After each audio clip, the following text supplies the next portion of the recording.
What's up guys, welcome back to the channel.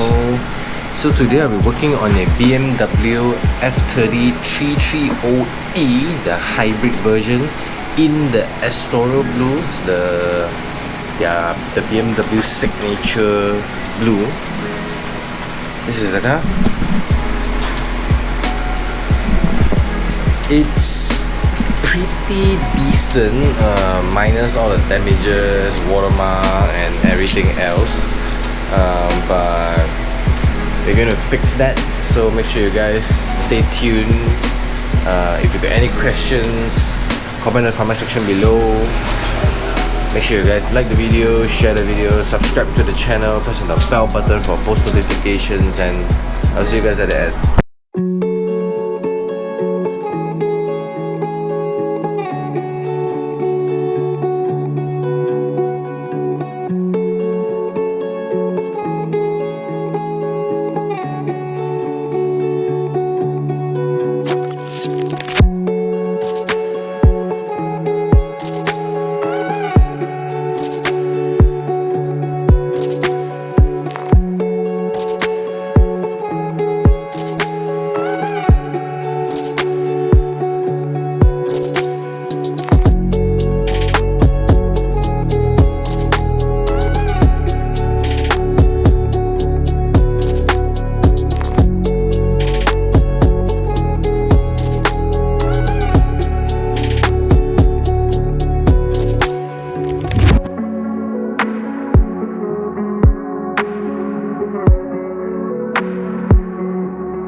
Yo guys, so I have finally completed the BMW 330e, and I can say that it was one heck of a journey. Why? Because the car wasn't really that challenging to work on, but instead the weather was the most challenging part of the entire job. So it's now Thursday and I started working on the car on Sunday, so it's a total of 5 days and over 50 hours, guys.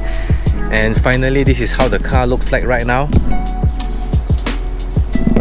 It is insanely glossy, insanely sleek. I would say 90% to 95% of the paint damage is gone. But unfortunately, on the piano black pillars, it's a little bit lacking simply because it's plastic and it's really difficult to get like a flawless finish on it. Sometimes if you get lucky, it's possible, but most of the time you get to a 80 to 90 kind of percent of restoration, which is already pretty massive in terms of difference. And that's about it, guys. So make sure you guys comment in the comment section below if you got any questions. Like the video, share the video, subscribe to the channel, press on the bell button for post notifications, and I'll see you guys in the next video.